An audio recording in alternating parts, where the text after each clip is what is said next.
the plan is in our Facebook group, the She Buys It group, used to be Become a Real Estate Investor with Whitney Nicely. Now it's She Buys It, How to Become a Real Estate Investor.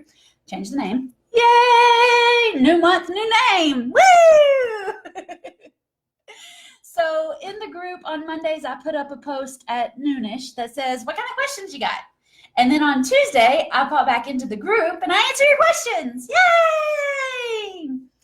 So the question this week, and there was only one question this week. It must be a slow week out there in real estate investing, or everybody must be on vacation, or I don't know what's going on, but there's only one question. So this question is a great one. It comes from Shelly, and she says, what qualifications must your tenant buyers meet? Do they need 2 years of income, social security number? What's going on? So everybody that comes into one of my houses to become a tenant buyer, I do a very thorough, well, I shouldn't say I've partnered with a company and they do background checks for me. Okay. I am a real estate matchmaker. I talk to sellers. I talk to lots of buyers. I have people on my team that help me put the two together, like attorneys, accountants. I've got a guy that screens my tenants for me, and that's what his business does. So he, after I get the people in and show them the house, and they've got the money to put down, and they've got the monthly payment money, and they semi-qualify to buy it, then I send them to him, and he checks them out on the back side, the paperwork side. So he's got an application, and they fill it all out, and it sends off to him. He verifies all of that information.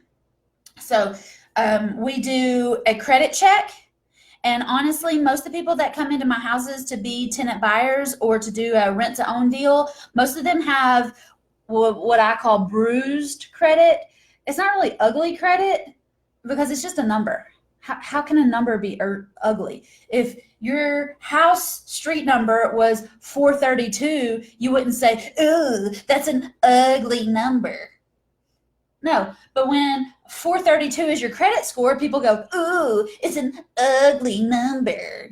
It's not an ugly number, all right? And people get their self-esteem and pride attached to that number. So maybe that's a bruised number. Maybe that's a bruised credit score. But these people aren't their credit score. Just like, ladies, listen to me. You are not your weight. Your weight is just gravity, the force of gravity that's pulling you towards the earth. And thank goodness you have a number in the 3 digits. Otherwise, you might float off or you'd be like a kid. Okay? You are not the weight on the scale, and people are not, their worth is not equivalent to what their credit score is. I personally have a huge problem with credit scores. All right. And it's a crazy thing. And I realize that things happen in life, and sometimes your credit score tanks, but that doesn't mean it's ugly. And that doesn't mean you're a worthless, useless person. That just means life hit you harder and you went through a valley. All right. All of us, every single human that I know goes through a valley. We go through a trying time. And sometimes that gets reflected in this thing that we've made up, completely made up, called a credit score. All right. So yes, we do a credit. We look at your credit score, but I tell everybody that walks into my houses, I am not judging you on your credit score. I don't care what it is, because there are thousands of ways to make money in real estate, and there are thousands of ways that people could have a low score. And unfortunately, it's not like golf. It's more like bowling, where you want to have a high score instead of a low score. All right, but I'm not here to tell you where you went wrong in your life. You know where you went wrong in your life. Most people are living with so much guilt and shame attached to a low credit score. Sometimes that's why they weigh more on the scale. They're depressed because of this made up number. Sorry, that was a side tangent that I did not plan on going on. But I hate credit scores, and I hate hearing stories of, and I understand maybe it's a good indicator of something, but I I look at it, but it's not what I base my whole decision on. Okay? Maybe it's a good way for some people to judge people. I just don't. But I'm glad that some of y'all do judge people on their credit score, because then when they come to me and I say, I don't care, they love me. Okay? That's just my thing though. You can make your own decisions with your business. You do what you got to do. I'll do what I got to do. But anyway, that is one thing that we screen when we check out our tenant buyers. So we do a credit check, but I don't put a whole lot of weight into the credit check. We verify that you have a job. So we do an employment verification, because I want you to have a job, because that more than likely means you'll be able to pay me every month. We find out if you have any other benefits, like Social Security benefits, or like if you have some sort of military pension or something. We find out about that so that we can make sure that you're qualifying to buy this house, right? Because I'm giving you 12 to 24 months, and I want you to be able to actually fulfill what you're wanting to do in that amount of time. We do a past landlord experience, so we're checking the local courthouses to see if you have any evictions. Most of the time, if people have evictions, they tell me about it beforehand.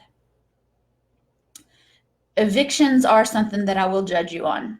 And I don't care if you got evicted because he lost his job and this happened and that happened and this happened and that.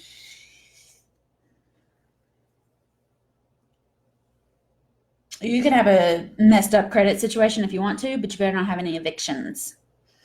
We also do a criminal history check. And I've taken felons into my house before, because I know people. I know people very close to me that have a criminal history, and they've served their time, they've paid their dues, they've done their community service, they learned their lesson. I'll tell you, and this isn't a secret, because he will tell you this too. I've got a dump truck company, and my driver has been to jail. He's been in jail. He's been locked up. And he had a hard time finding a job after he got back out of jail, because people didn't want somebody in jail. I figure he served his time. He repaid his debt to society. I need a driver. He wants to drive. Do it. Okay, I don't care. People have moved into my houses with a criminal history. One lady that moved into one of my houses, she had charges of petty theft, where she had like stolen somebody's car when she was like 18 or 19, and she was like 40 something years old. Y'all, I did some stupid stuff when I was 18, 19, 20 years old. Hell, I did something stupid yesterday and I'm 34. In fact, confession time.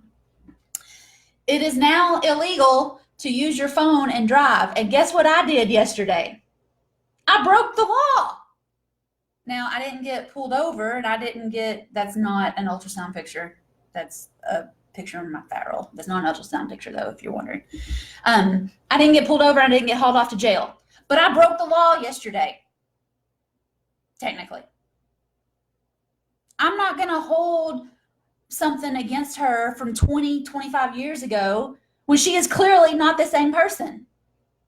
So, yes, we do a criminal history check just to find out what's up. But again, I'm not putting my whole weight in that. I'm looking at who you are now. I'm listening to what your plans are for this house. I'm listening to the way that you have pulled yourself back up from that bad time, from that bad marriage, from that bad situation, from that bad health report. I'm listening to the way that you are looking forward in life. The government requires me to have a third-party company review you to make sure that you're going to qualify to buy this house in the next 12, 24, 36 months. And there's some things that we can look at that will let us know, as long as you pay on time, as long as you don't take on any new debt, as long as you don't have a crazy spell, and we're all likely to go crazy at any given time. I mean, let's just be honest here. I went crazy last week, so whatever. But I bounced back from it. And we all have bad days. And sometimes we eat ice cream right out of the jar. It happens. All right. So we're looking at those 5 things. We're looking at your credit. We're looking at your employment verification, your past landlord experience, criminal history report. We're looking at all of those. But I'm also looking at you. Do I believe you? Or do I have somebody else that's applied for this house and I believe them more? Or if I got 2 people applying for the same house, one is barely going to be able to give me $10,000 and not feed their kids for a month. Another one could give me $12,000 and be fine. I'm going with the 12,000 person because I don't want somebody to give me everything that they have and not be able to feed their kids. I'm going with the 12,000 person because they've got it and they're ready. And I don't want to put somebody in a bind. And I've had that happen where it came down to it. And in First Field and Fast, I have some recorded phone calls so that you can hear me negotiating and you can hear me going back and forth with 2 dudes. They both said they could put 10,000 down. But then when I went back, I said, okay, I got 2 approved. I need to decide who I'm going to let have the house because there's only one house. One guy said, well, I'm barely going to be able to get 10,000 and then it's going to be another little while before I can give you the $1,000 for rent this month. And the other guy said, I'll just give you 12,000. I went with the $12,000 guy. And guess what? He quit paying me in 5 months and I had to evict him. I have one house that I've had 4 evictions in my company, and 3 of them have come from this one house. I don't know if this house is blessed or cursed, but I've had 4 evictions in my company, and 3 of those evictions have come from this one same house. So I took the $12,000 dude, and then life happened to him, and he quit paying in 5 months, and he was back out. I called the second place guy, and he'd already found another place. So I put it back on the market, found somebody else that wanted to take it. So that's my process. That's how I screen my tenants, but I don't just look at the paperwork. I look at who they are as a person. I look at who else may be contributing to their success. All right. Maybe one person is getting it in their name, but they have a mom or dad that's going to be moving in and they've got benefits and they'll be able to chip in on the payments too. Maybe they got a husband and his ex-wife was crazy and she ruined his credit, so he doesn't want to be on the report, but his income is going to count towards the payment. Maybe he is a contractor and he's self-employed and he doesn't actually look like he makes a lot of money, but he does make a lot of money. You know, so they're doing the report, they're doing the application in the wife's name. That's fine. I'm looking at the whole picture here. I'm not just going to look at the paperwork. I'm going to look at the whole thing. And real estate is risky. Just like I chose the guy with the 12,000, he was the sure thing. I had to evict him. It's risky. Everything in life is risky though. Driving a car is risky. Renting a house from somebody is risky. They could sell it out from under you. Getting on an airplane is risky. Getting in the ocean this summer is risky. There's a lot of people getting like diseases, flesh-eating diseases just from getting in the ocean. Who would have thought? I mean, sharks, yeah, but risky stuff going on out there. All right, so real estate is risky, but don't let that stop you from getting your deals done. Okay? And give people a chance. I sell hopes and dreams. People are hoping and dreaming about buying this house. And sometimes they do. And sometimes life happens to them and they got to go deal with something else. They got to go do something else. I'm giving them the opportunity. I want them to be successful. I want them to buy the house from me. I want to put the best person in. But sometimes things change and you got to be willing to roll with it. Okay?